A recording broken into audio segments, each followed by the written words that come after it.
Hi everybody, I hope you're doing well. We are in week 11 right now for the class. I am recording from home, of course, so pardon me if you hear any background noises. We have very loud birds here. There's a foster dog that I've taken in, and she likes to clack around with her little toenails, so if you hear anything, no worries, just a little home background noise. I'll try to make sure and speak over everything. So this week we have two things that we're going to be talking about. Excerpts from the book Something Happened and Sometimes a Great Notion. So I'm going to go through and give you some materials on those pieces so you have that to work with. And then I'm going to give you some classwork assignments. Please note that the classwork assignments that I give you are all embedded in and talked about in the video. So please don't look in the Dropbox, don't look in the announcements. It's kind of a one-stop shop. That way everything is in one particular place. But if you do have any questions, please let me know. I'll be glad to address those. You can text me, call me, email me, anything that you need so that you can get any clarification after this is done. So let's start off with actually something really important that we need to address for this week, and that is the next essay, Essay 2. So of course the original due date was supposed to be earlier, but now we have moved the due date to Friday, April 3rd. So essay number 2 is due by the end of day, Friday, April 3rd. And that means as far as topics are concerned, I would just like to see those sometime through this week. If you'll email me, a couple people already have sent me messages about their topics. Some people have even sent me rough drafts. That's completely fine. If you do want to get the paper done early, your Dropbox is already set up for you, so you are completely fine in doing that. But for right now, we're going to focus on all the things that are under week 11 in Canvas. So if you go to our course, if you are in week 11, you will see a Dropbox called Heller and Kesey assignments. That will be where you turn in the classwork for this week that we'll be talking about a little bit later.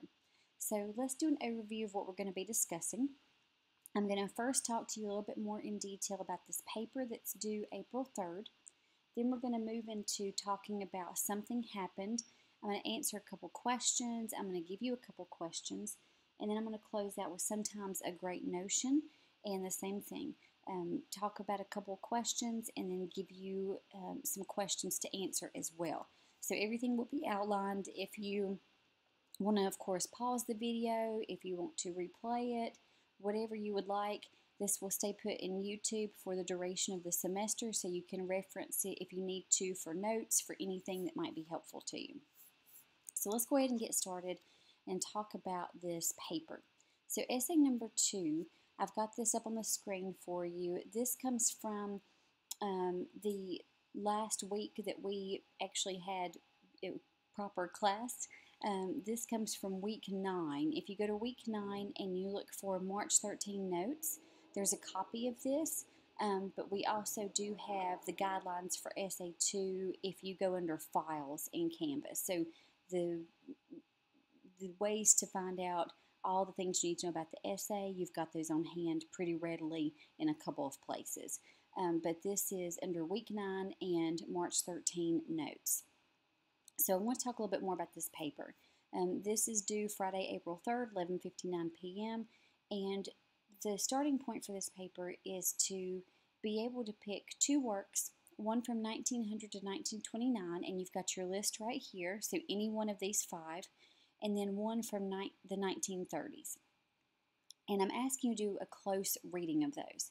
Close reading is basically where you look at a paragraph or 3 or 4 lines. You don't look at a whole piece, you look at a part of the piece and you look at it closely. What is going on with character in that area? What key symbols are in that area?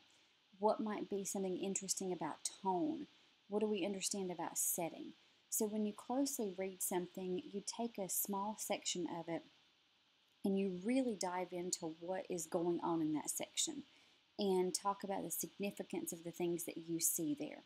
So the reason why I'm asking you to do close readings is I feel like you're going to pull some more specifics than you could if you're looking at these works globally. So making sure that you look at these little intricacies will give your paper more specifics, more preciseness, more of a sense of meeting the objectives of the paper, that you really understand the context of these readings. Okay. So once you've picked your 2 readings, next pick your passages that you would like to talk about from those. So let's say, for example, that you are picking Babbitt. I would say take a paragraph or 2 from Babbitt maximum. Rituals of Spring, if you were doing that, I would say maybe take a series of 6 or 7 lines. So something fairly small that you can read very, very closely. I would say don't necessarily do page after page after page unless the section that you're working with is so important you can't cut it short. So first off, pick your 2 readings, one from 1900, 1929, one from the 1930s. Pick your passages from each reading that you would like to talk about, and then you can sort of construct the overall arch of the paper. So the paper needs to do these 3 things that I'm showing you here.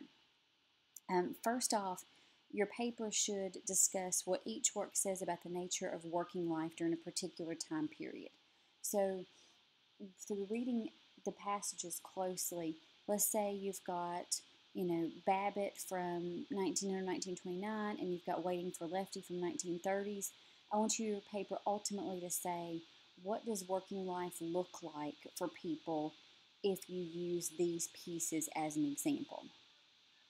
I also would like for you to be able to use those works to say that there is something particular about these time periods when it comes to business philosophies. So if we look at your close readings of the work from 1929, the work from 1930s, what are we seeing about the business philosophies there? How does management, how do workers feel about work? Who is giving value to work? Things of that nature. Okay?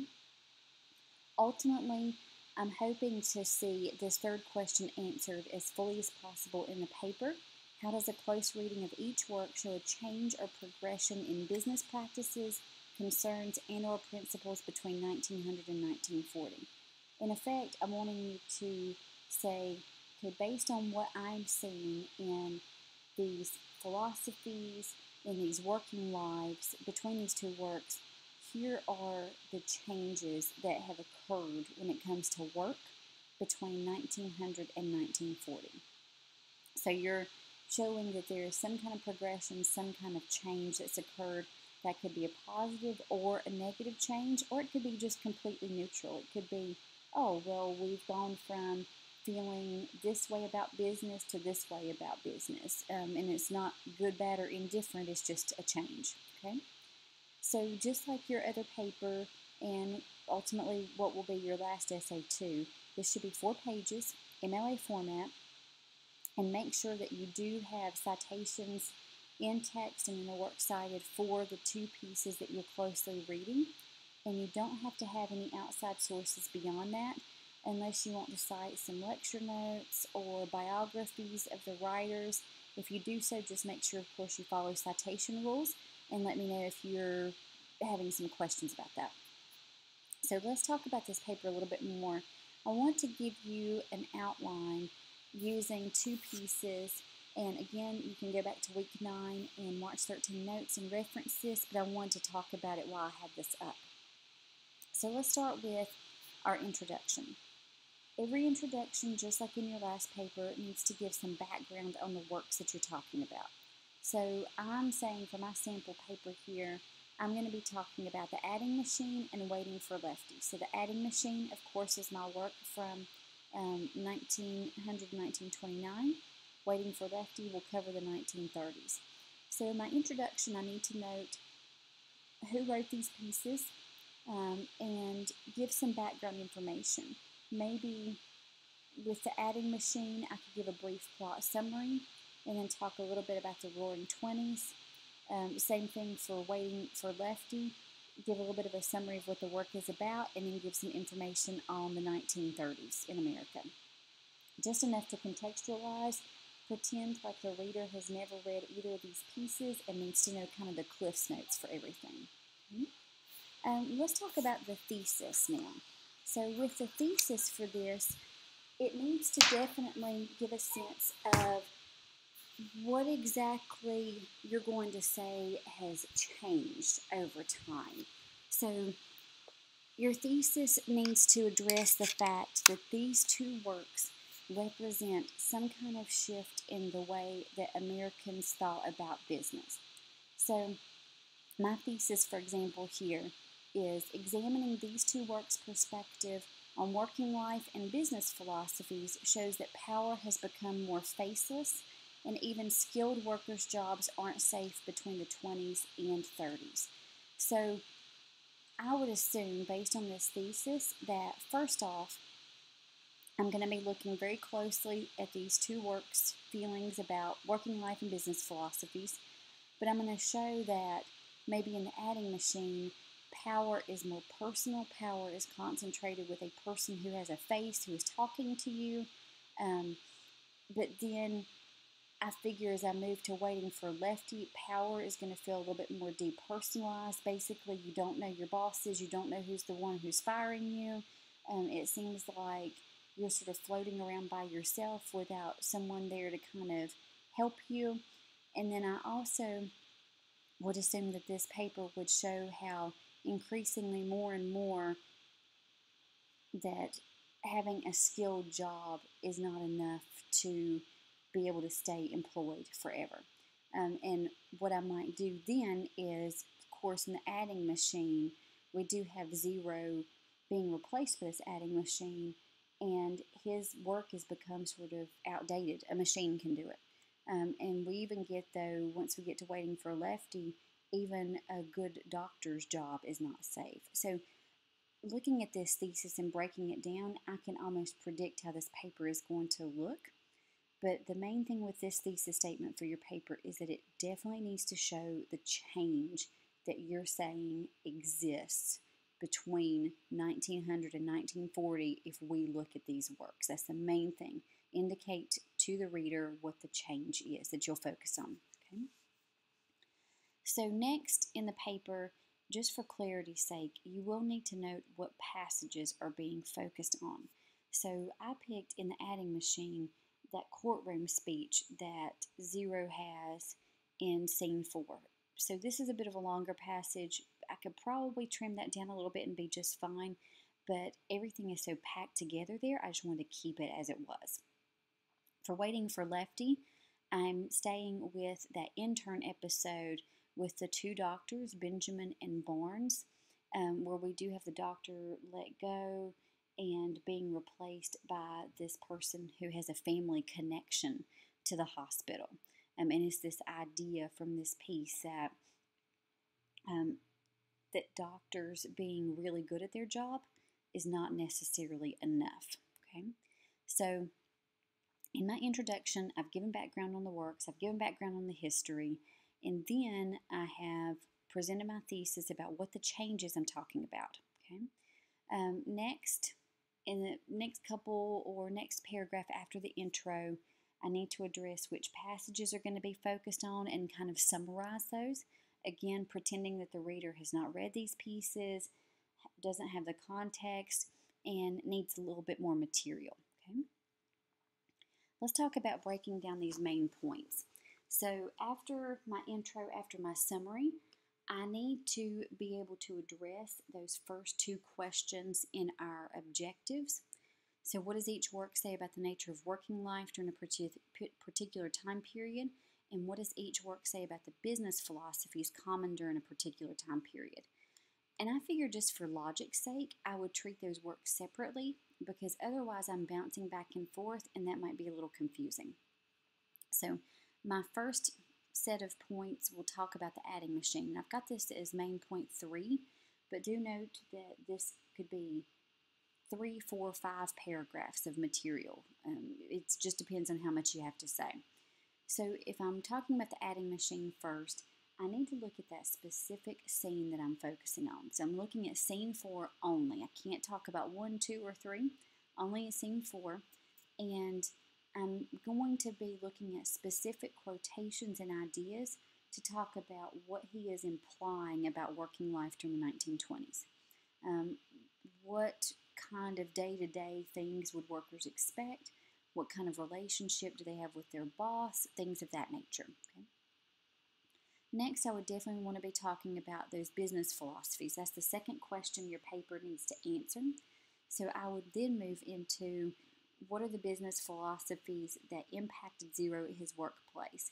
How was he treated by his boss, and what does that say about the way that corporations maybe felt about their employees at the time?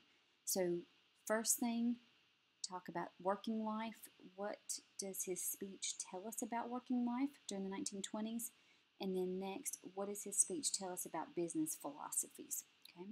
So for example, I would say one of the philosophies driving Zero is this idea that workers are disposable and replaceable. Okay. I definitely need to do the same thing in Waiting for Lefty, so I've got that as main point 4, and with this being main point 4, again, that could be 1, 2, 3 paragraphs, 4, 5, just depending on how much you have to say. And I did want to note, as far as the construction of this paper is concerned, definitely talk about your earliest work first. It won't make sense to talk about the 1930s before the 1900s or 1920s. It'll just feel a little out of sorts. Okay.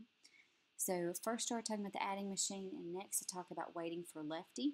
And I can use that specific conversation between the two doctors to tell me a little bit about working life in the 1930s. What do they both exactly say? What do they say are the options for workers? What do they say is important in the workplace? What does their day-to-day life look like? And then the same thing, their business philosophies. What are they saying is the nature of work? How are workers being treated? How are skilled professions like doctors being treated? And what does that mean for business philosophies? Okay. Finally, before the conclusion, make sure and answer the third question for your paper assignment. So when you're looking at what you said for the adding machine and what you said for Waiting for Lefty, what does this mean for the way that work has changed over this time period? And that may mean a slight change. It doesn't have to be this huge shift and everything has completely turned upside down. It could be a very subtle, slight thing. It could be multiple small changes. It could be one big change. Definitely don't skimp on this section though. I would say one huge paragraph or 2 decent sized ones are going to suffice here. Anything less than that is going to feel like you're not really perfectly fulfilling the paper objectives. So once you've talked about your 2 works, make sure that you can say the so what. Why are we looking at these 2? What does this show us about working from these 2 periods? Okay. So of course, remember Friday, April 3rd is your due date for this paper, and if you do want me to look at a rough draft, you do have through end of day Thursday, April 2nd. Topics, please email me this week, particularly any questions you've got. And what I mean by topics is make sure that you tell me the works that you're going to be working with, the 2 pieces, and the passages you're going to focus on. Ideally, I'd like to know what your thesis might look like, but if you don't have that information right away, that's completely fine. I would just say keep in touch with any questions that you have. Okay.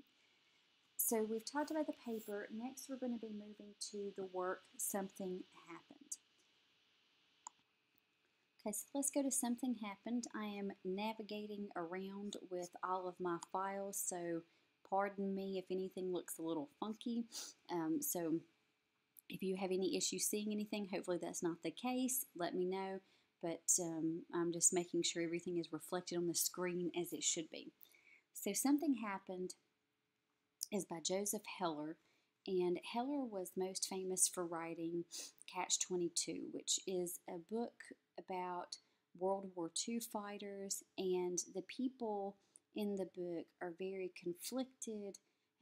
They're always feeling disconnected from everything in life, like things aren't quite real, and it's the result of what they experienced in warfare.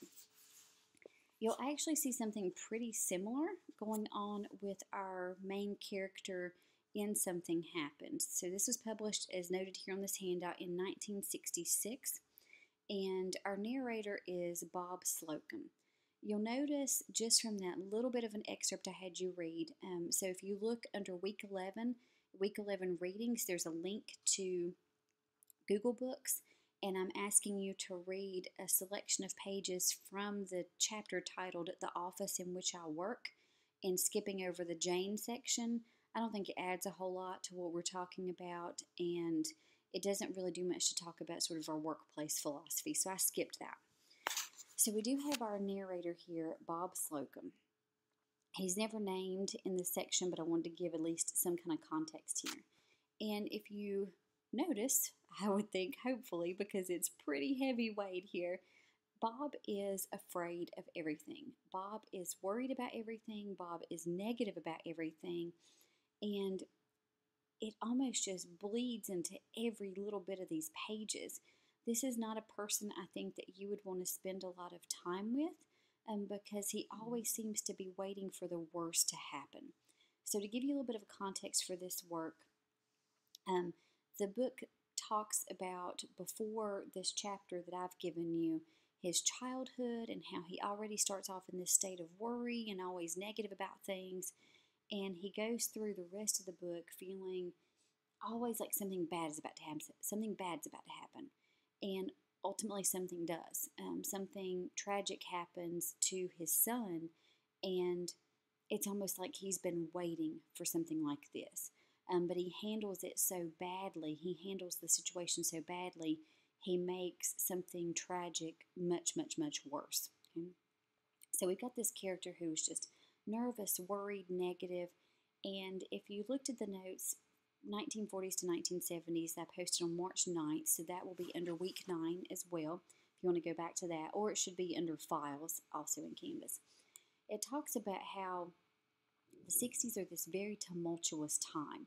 You know, you had these great elements of, I love everybody, but then you had violence, Vietnam War protests, so a lot of different things clashing in the 1960s, and so you'll see a lot of works during this time focus on worries, focus on feeling out of control, focus on these highs and lows that people are feeling, okay?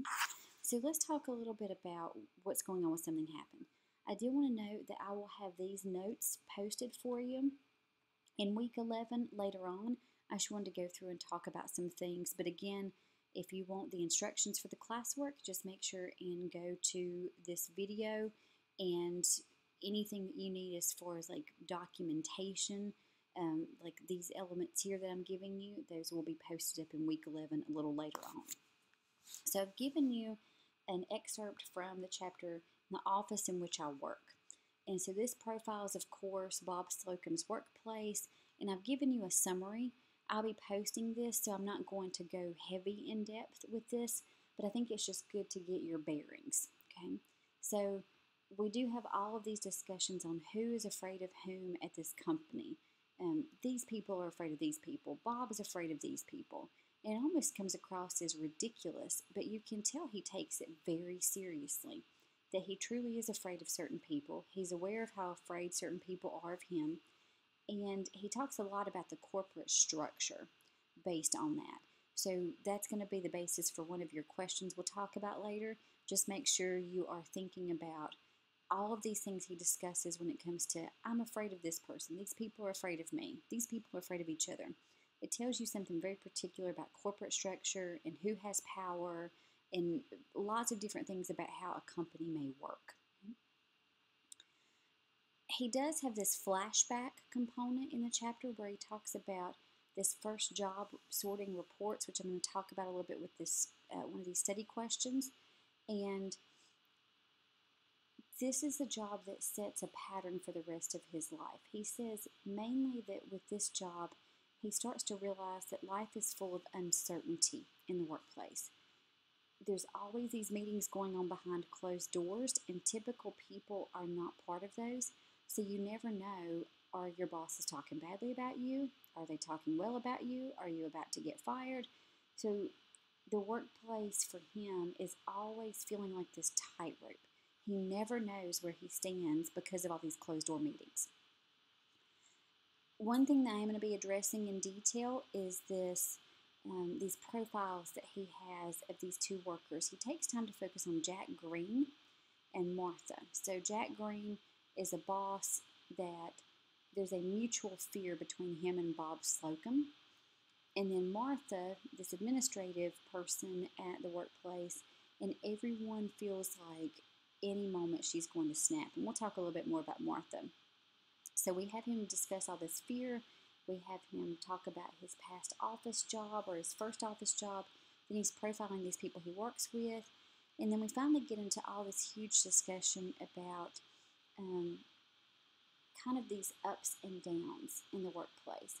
This idea that his office is a very successful place. Everybody should be happy. They get great vacations, they get paid. They, as far as workers go, get treated really pleasantly. There's nothing hugely problematic. However, there's these ideas that underneath it all, there's some problems. People are sick. People still die. People have mental health issues. People get divorced. So he's talking about the fact that, in this work environment looks so pleasant, but underneath it all, there's so many things that can happen badly in life. So we are getting a strong sense of his philosophy. He feels like things can look really, really great. However, underneath there can be some horrible things that are happening to people. So if we're classifying Bob Slocum here, I'm going to veer more into he's a pessimist. He's waiting for bad things to happen. And he's thinking that this is something that ties into everybody. He's waiting for bad things to happen to him. He's waiting for bad things to happen to other people. Okay? We're going to also talk about more in detail this last point that I bring up. He does this profile of the company's salesman to close off the section I had you read. It didn't close off the chapter. It's a very long chapter, so I wanted to keep it to a certain extent. And he talks about the character of these salesmen and what their working life looks like. So we're getting a lot of different angles on an office environment here. This is the reason why I picked this particular piece. We get the sense of maybe what life is like for a boss. What is life like for a middle manager? What is life like for the salesman? What is life like for the administrative assistants? And of course, we're seeing this only through Bob Slocum's eyes. So keeping in mind, he seems quite unreliable because all he does is worry, worry, worry. So, we have to take what he says with a grain of salt, okay? So let's talk about some of the questions that go along with something happened. I want to start with that flashback. So question number 1, why is the narrator's flashback to his first job an important part of the chapter? So I've picked out questions here that you will see certain versions of these on your final exam later on. These might be very helpful with your last paper, which we'll be talking about later. We've got to get through the second essay for April 3rd, so no big rush there. So these questions are definitely designed for also future reference. So take any notes that you need, save these documents, whatever is helpful for you. Okay? And I did want to note, keep in mind, in a moment I'm going to be veering into your first classwork assignment. And please make sure that that is uploaded along with your second classwork assignment, which we'll talk about a little later, to the Dropbox titled Heller and Kesey Assignments. Under week 11, there's that Dropbox. Email backup is completely fine. Okay? So let's start with this first question. Why is the narrator's flashback to his first job an important part of the chapter? Well, in the summary, I kind of answer a little bit of that. This sets a pattern for him his whole working life. He's always afraid he's about to get fired. So when he flashes back to that job, he talks about that boss, Mrs. Yerger.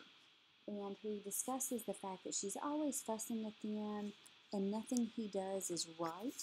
And he addresses that it worries him so much the way that Mrs. Yerger bullies everybody that he is always rehearsing his resignation speech. So we have a number of things going on here. Okay? So with his first job sorting files, we see that a corporate environment can be full of uncertainty, and it's because there is not a lot of communication between higher ups and workers.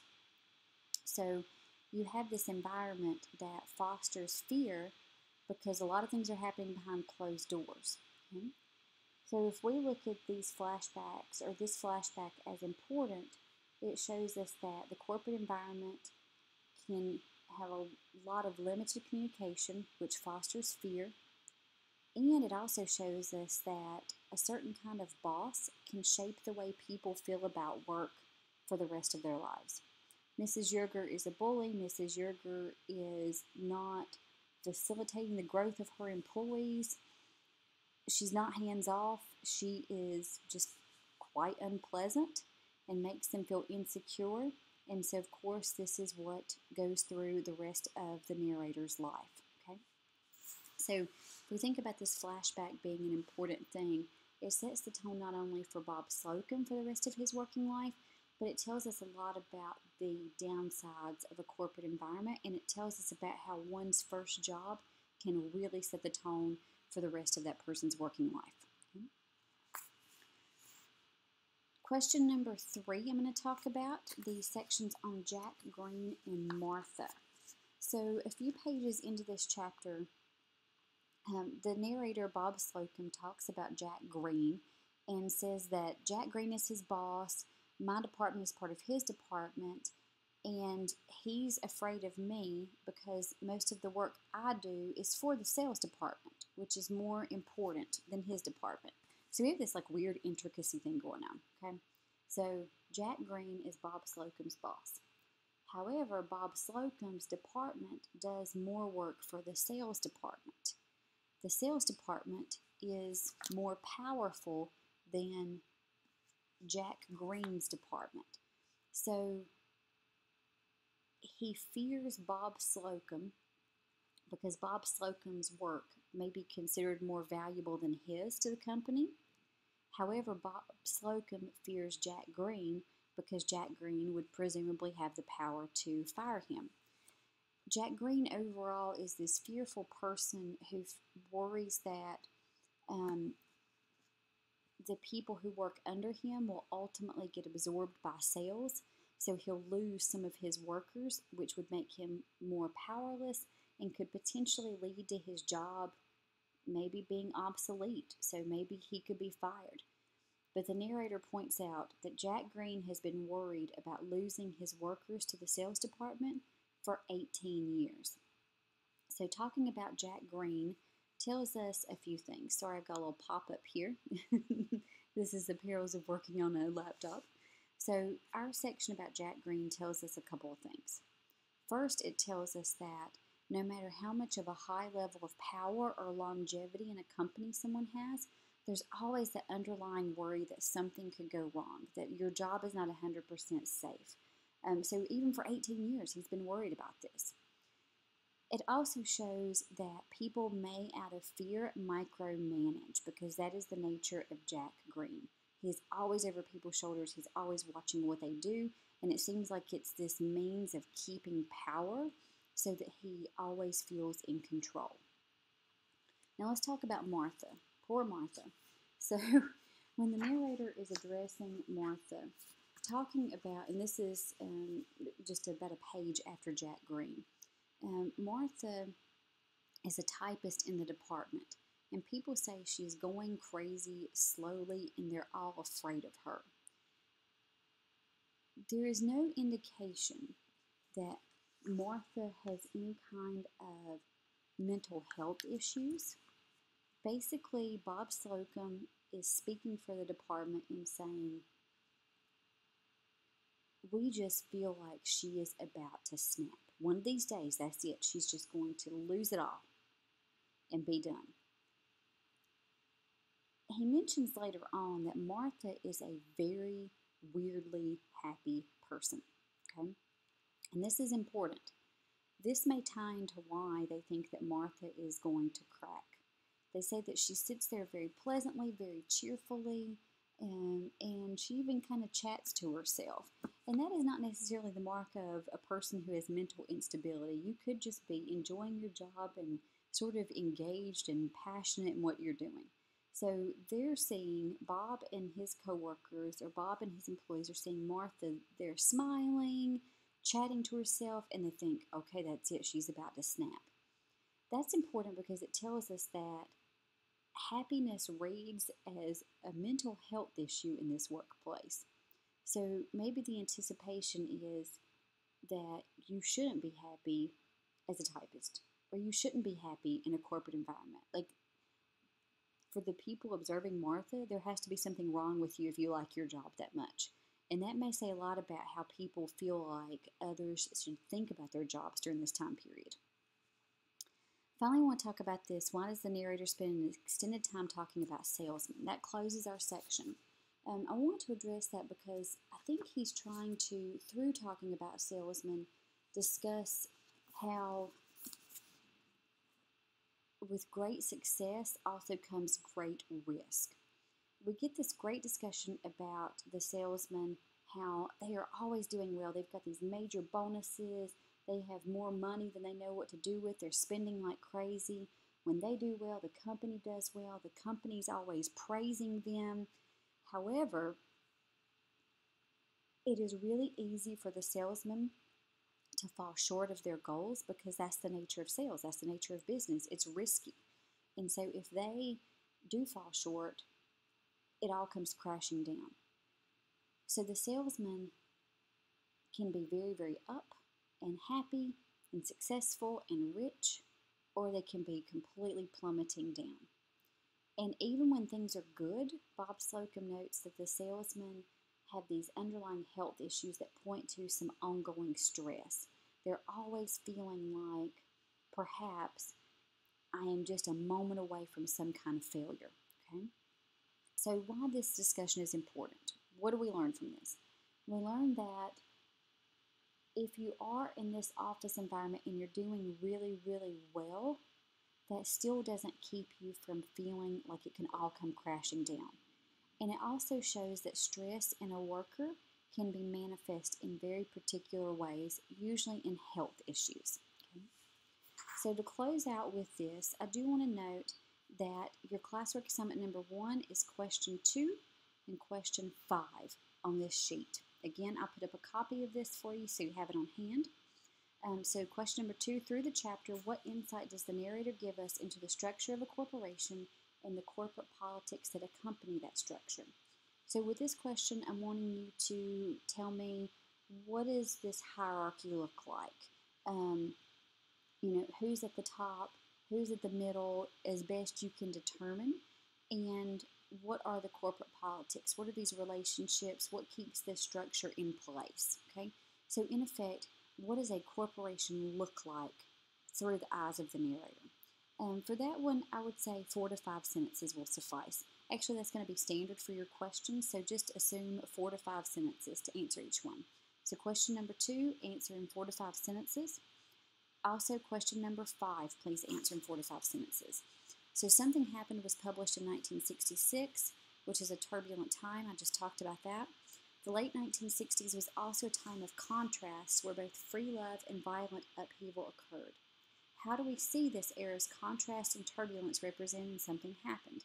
So where do we see strong positives and negatives in the narrator's attitude and in his office environment?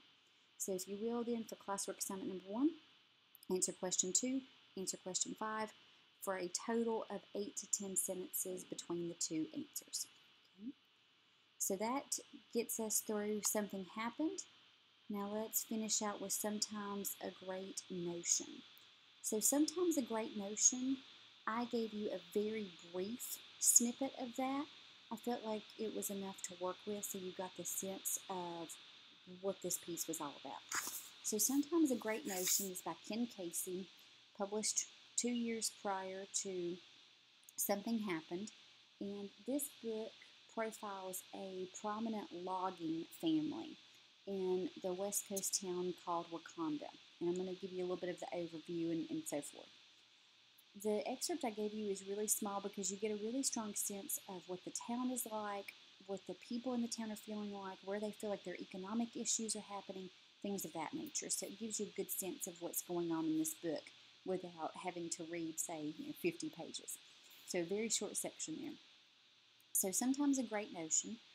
We have the opening a little odd. The section opens up with this paragraph that we don't know the context of it. It's talking about wanting a pitch man for a product, a con artist type, you know, this kind of person who's like, step right up. I'm going to talk about that a little bit further, but it's an odd way to open. And as an aside, sorry for not mentioning this strongly earlier, it's also in your announcement for today. Make sure that under week 11 to access this reading, you go to the PDF titled Sometimes a Great Notion. So from here on out, most of your readings are going to be PDFs that I've scanned in because they are very difficult to find online. If you have any issues pulling those up, just let me know. After we get that opening italicized funky little paragraph, we get a description of this place, Wakanda. Wakanda seems to be really struggling, lots of closed businesses, people are not getting paid enough, people can't find jobs, and the discussion is that this is kind of par for the course for these West Coast towns. They're between the mountains and the ocean, and they try to do the best they can with pulling the resources from those locations. Okay? There's a lot of discussion after that from these local businessmen and workers. Why is Wakanda in the place that it is? Who do we blame? What could be fixed to make Wakanda better, to make Wakanda thrive? And you get this idea that people kind of need to cling to something to blame so they don't feel like, oh, it's me, I'm the problem. Or, no, this is fixable. It gives them a little bit of a hope that something can change.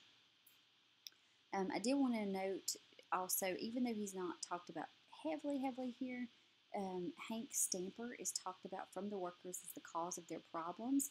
He's a local logger. His family is the focus of this novel. They are ultimately become very powerful. They are not affected by this suffering economy.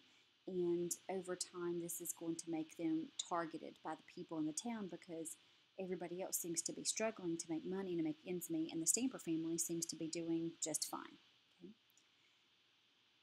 Finally, we close out with this extended scene in the Snag Saloon, and the owner is Teddy. Talks really extensively about the decor of his bar, and he has these signs from bars that he's run out of business, and this internal dialogue that Teddy has where he compares himself kind of to Napoleon, like, you people underestimate me, but I am powerful, and if I could, I would whoop all of you. So we get this kind of interesting, the surface does not match the interior. He seems really meek, but he is thinking that he is all-powerful. And then we do get this one scene in the Snag Saloon where a local hermit walks in, and everybody uses that as a discussion to talk about how all the systems that are in place to help workers are just simply not doing it. And this hermit is kind of a representation of that. Okay? So the section's pretty brief, 7 pages, and I wanted to talk about some of the things that are present there, and then, of course, move into your classwork assignment, number 2. So let's talk about the first question. Why does the reading open in the way it does with this italicized section? How does it relate to the rest of the text? Well, it's a weird thing. This italicized opening says, you know, I want a pitch man, I want a carnival barker, I want someone to promote this product, and it gives an example of a product. And I think that you could say that this does a number of things. First off, it tells you a little bit about human nature. For us to buy a product or to get a service or be kind of hooked into something, human beings like someone to sell them. They like an infomercial. They like to be pulled in that way. And this figure is a con artist figure, so there's almost this implication that in order for us to buy something, in order for us to add to the economy in some way, we need to be taken in. We need to be manipulated to a certain extent. And how does this section relate to the rest of the text? I think with the short section we have, it may not be the easiest thing to say, oh, these italics relate to this text in this way. But I think that you could say, for one, that this italicized section points to an element of delusion, and we could say that that ties into maybe a lot of these workers in Wakanda saying, oh, this is to blame, that's to blame, instead of looking at the bigger picture for why Wakanda is economically depressed, they're looking for sort of like easy answers. They're conning themselves, they're talking themselves into a certain way of thinking that makes themselves feel better. And I think if we looked further in the chapter, we might see that we have more of a con man type figure coming up. Someone who is saying, I've got all the answers, I can help you, all you have to do is buy in. But I think for now, that short section that you've got, the connection there is mainly this idea of self-delusion and tells us a little bit about human nature, what it takes for us to buy into something. Okay. Let's go in next to the study question number 2. Our first 2 pages give us a sense of what Wakanda looks like. And so we have this discussion about Wakanda is in between the ocean and the mountains. It's trapped. Towns all hamstrung by geographic economies. We have these buildings. Towns all are, sorry, I'm rereading things. $1 a quart army surplus paint, mills all sprouting moss between curling shingles, also nearly alike. They might be nested one inside the other like hollow toys. Wiring all corroding, machinery all decaying, people all forever complaining about tough times. There will be a small scatter of box-like dwellings somewhere near a mill, usually on a river, and a cannery on the docks needing a new floor. So we have this discussion already about Wakanda is made up of these mills that are no longer being in use, and we have these abandoned buildings.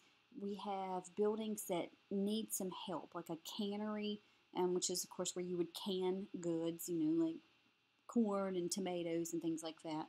And we have the mills being empty, so it's this idea that manufacturing work is no longer there. It has left this town, so maybe a main source of labor for people is completely gone. We do have a theater that is open, and we do have a laundry service, but they both seem kind of sad. The sign is misspelled, and you do have, them being owned by the same person who's considered sallow and somber. He doesn't seem like, he's excited about providing entertainment to people. It's just something, to make a little bit of money. So we just have this place that feels like it's been left behind. And later on in the second page of this section, we have for rent signs. So we have these abandoned places that people want to rent them out in order to get some money.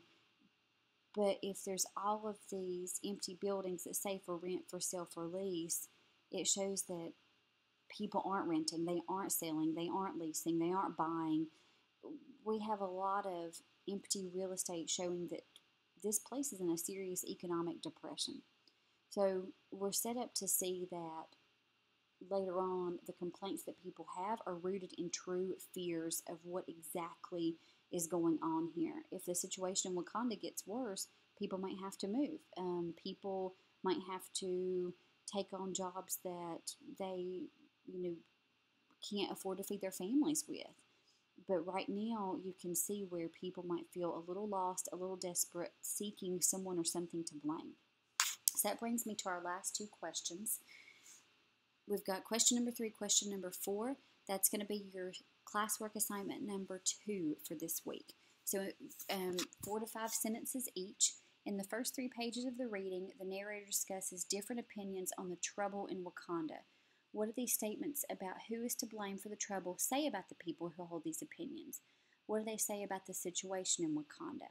So I'd like for you to talk about, in those opening pages, people say, oh, this is the reason why things are bad. No, this is the reason why things are bad.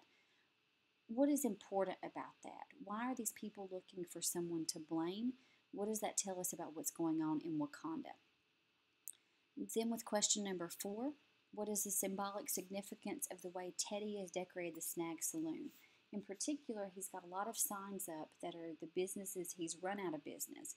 Why is that important? And he has so many of those signs, he doesn't even have his own sign for the actual business prominently displayed. So think about what's important about the way he's decorated that. So just to sum up, you've got 2 study questions on something happened. They're the 2 non-italicized ones. And you've got 2 study questions on sometimes a great notion, again, the non-italicized ones. So if you will answer those 4 questions in 4 to 5 sentences each and put your answers, upload to the Dropbox titled Heller and Kesey assignments, that will be due by the end of the day, 11:59 p.m. on Friday, March 27th. Early is fine, but to be counted as your full attendance and classwork grades, just make sure they're in the Dropbox at that point. If you are having any concerns about anything, you are welcome to call me or text me, 704-577-8896, or you can email me. I am glad to speak with you. And do send me your paper topics through this week so I can give you some help and feedback. And remember, for the paper topics, it should be the 2 works you're working with and the passages you're talking about. Ideally, your thesis would be great, but mainly the 2 works and then the passages, okay? So don't forget your classwork assignment, the 4 questions, 4 to 5 sentences apiece. You've got your readings in week 11, and you have the outline that I talked about on the next paper. So let me know what you need, and I hope you have a good week.